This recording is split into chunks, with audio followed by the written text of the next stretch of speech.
চলো বন্ধুরা, তোমাদের অনেকের অনুরোধে আমি লজিক্যাল অর্ডার অফ ওয়ার্ডসের কিছু কোশ্চেন নিয়ে চলে এসেছি।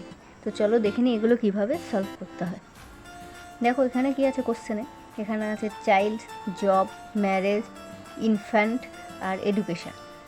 কী আছে এইগুলো আমাদের সিরিজ ওয়াইজ সাজাতে হবে, ঠিক আছে? যেটা আমার সবার আগে আসে, তারপরে যেটা নেক্সট, তারপরে যেটা নেক্সট, সেইভাবে অনুযায়ী আমাদের কী করতে হবে, এটা পরপর সাজাতে হবে।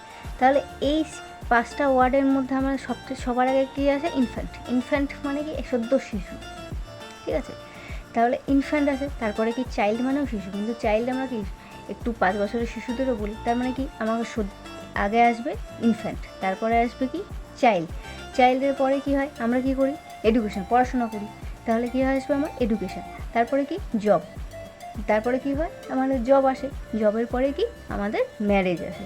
তাহলে কি হলো আমার ফার্স্টটা হচ্ছে 4, তারপরে হচ্ছে 1, তারপরে হচ্ছে আমাদের 5, তারপরে 2, তারপর 3। দেখো এখানে আমাদের অপশানে কি আছে? 4, 1, 5, 2, 3 হচ্ছে 3। তার মানে আমার অ্যান্সার কী হবে? 3। তাহলে বন্ধুরা তোমরা এই প্রবলেমটা সলভ করে বলো তো এর অ্যান্সার কী হবে, আমাকে কমেন্টে জানাবে।